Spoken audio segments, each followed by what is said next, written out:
अस्सलाम वालेकुम dear friends, उम्मीद है आप सब खैरियत से होंगे। हमारा आज का जो टॉपिक है, आज के इस लेक्चर के अंदर हम जो है कन्फेशन को डिस्कस करेंगे अंडर सीआरपीसी 164। सीआरपीसी को जब हम पढ़ते हैं तो उसके अंदर कुछ स्टेटमेंट्स के बारे में भी जिक्र है और साथ ही साथ कन्फेशन का भी जिक्र है। अब एक कन्फेशन हमने पढ़ा था कानून शहादत ऑर्डर के अंदर, उसको भी इसके साथ क्रॉस लिंक करेंगे और कन्फेशन किस तरीके से रिकॉर्ड होता है, कन्फेशन कौन रिकॉर्ड करता है, ये सारा कुछ आज के इस लेक्चर के अंदर पढ़ेंगे। और जुडिशियल एग्जामिनेशन के हवाले से भी डिस्कस करेंगे कि कौन कौन से सवालात आपसे पूछ लिए जाते हैं इंटरव्यू के टाइम पे। देखें, सबसे पहला तो सवाल आपसे इंटरव्यू के टाइम पे ये पूछा जाता है कि हु कैन रिकॉर्ड कन्फेशन। तो जाहिर सी बात है, जनरली आपका मजिस्ट्रेट ही रिकॉर्ड करता है कन्फेशन। अब जो हमारे पास दूसरा सवाल आपसे ये भी पूछ लिया जा सकता है कि अगर other than magistrate police officer अगर कोई कन्फेशन रिकॉर्ड कर दे, उसकी क्या एविडेंटरी वैल्यू है। तो उसका क्रॉस रेफरेंस मौजूद है आर्टिकल 37, 38 कानून शहादत ऑर्डर, जो हमें ये कहता है कि confession in custody of police, confession in front of police has no evidentiary value.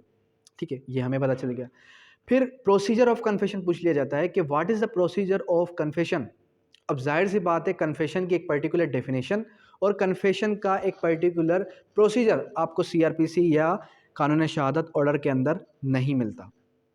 तो आप कहाँ जाएंगे? जाहिर सी बात है, मैंने आपको बताया कि where law is silent, where there is no law we need case laws. तो हमें केस लॉ की मदद मिलती है। तो केस लॉज के हिसाब से कन्फेशन जो रिकॉर्ड होता है वो किस तरीके से रिकॉर्ड होता है वो मैं आपको बताता चलता हूँ। देखें, कन्फेशन जब भी रिकॉर्ड होगा, जब भी एक मजिस्ट्रेट अक्यूज्ड का, पर्टिकुलर किसका, अक्यूज्ड का कन्फेशन रिकॉर्ड करेगा, तो वो उससे पर्टिकुलर कुछ सवालात करेगा।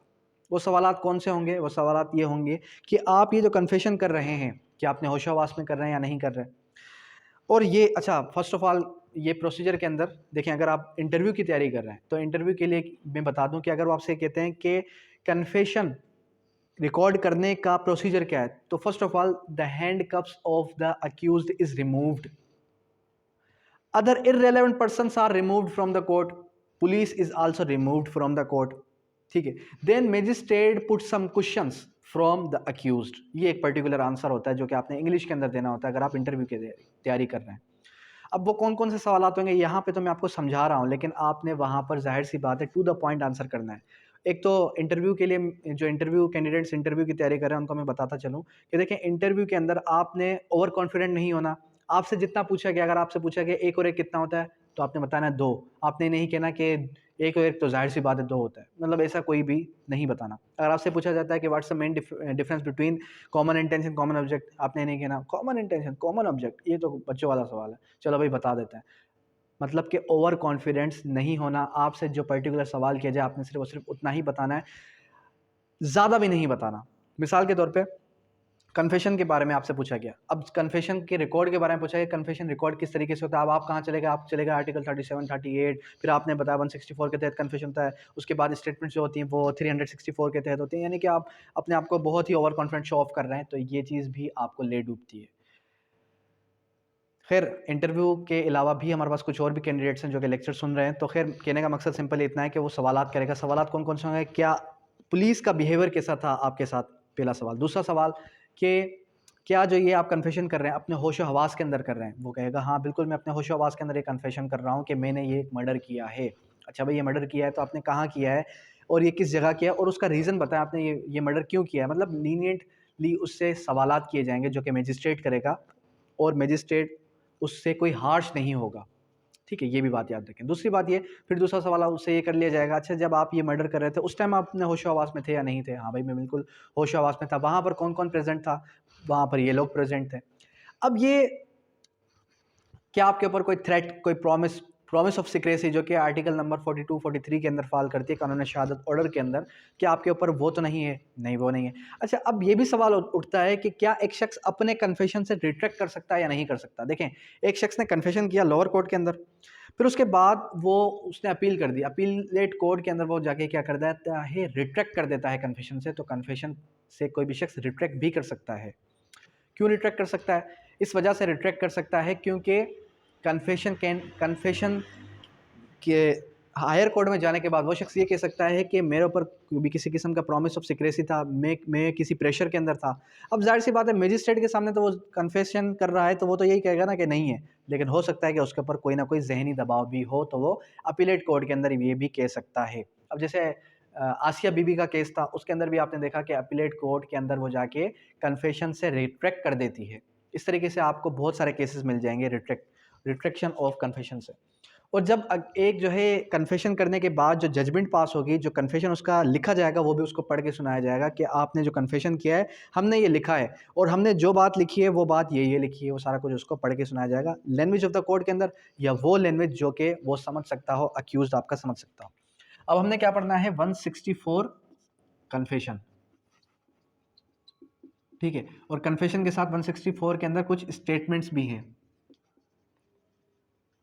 ठीक है, जो कि अदर देन द कन्फेशन है, उसके बारे में भी हम डिस्कस करते चलेंगे। सबसे पहले कि who can record statements and confession, who can record statements and confession, तो वो आपका आंसर क्या है, मैजिस्ट्रेट।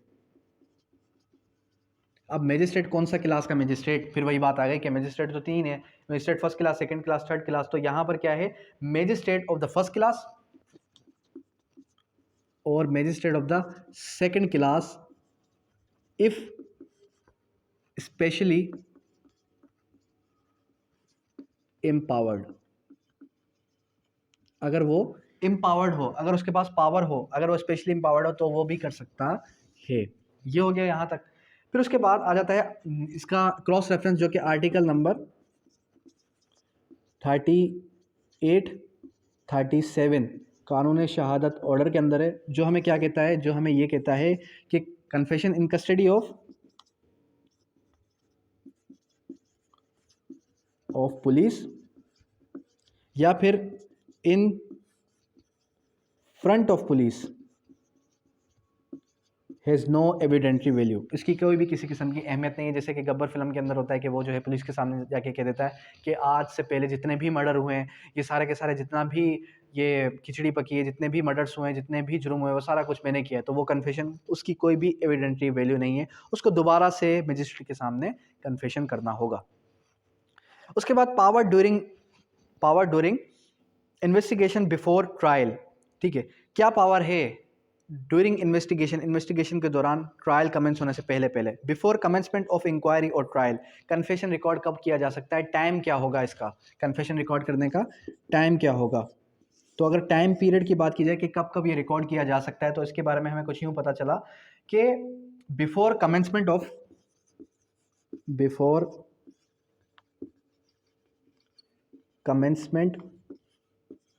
ऑफ इंक्वायरी और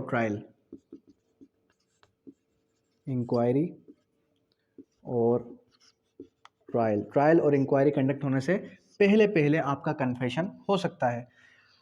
तो उसके बाद प्रोसीजर, स्टेटमेंट्स का क्या प्रोसीजर है। देखें, कन्फेशन का प्रोसीजर तो मैंने आपको बता दिया कि कन्फेशन किस तरीके से रिकॉर्ड किया जाएगा, उससे क्या क्या सवालात किए जाएंगे और किन किन लोगों को वहाँ से रिमूव किया जाएगा, स्पेशली पुलिस को तो रिमूव कर दिया जाएगा। Statements in presence of accused, अगर तो विटनेसेस के स्टेटमेंट्स हो रहे हैं, ये स्टेटमेंट्स कौन से हैं, विटनेसेस के, जो कि गवाही दे रहे हैं अक्यूज के खिलाफ।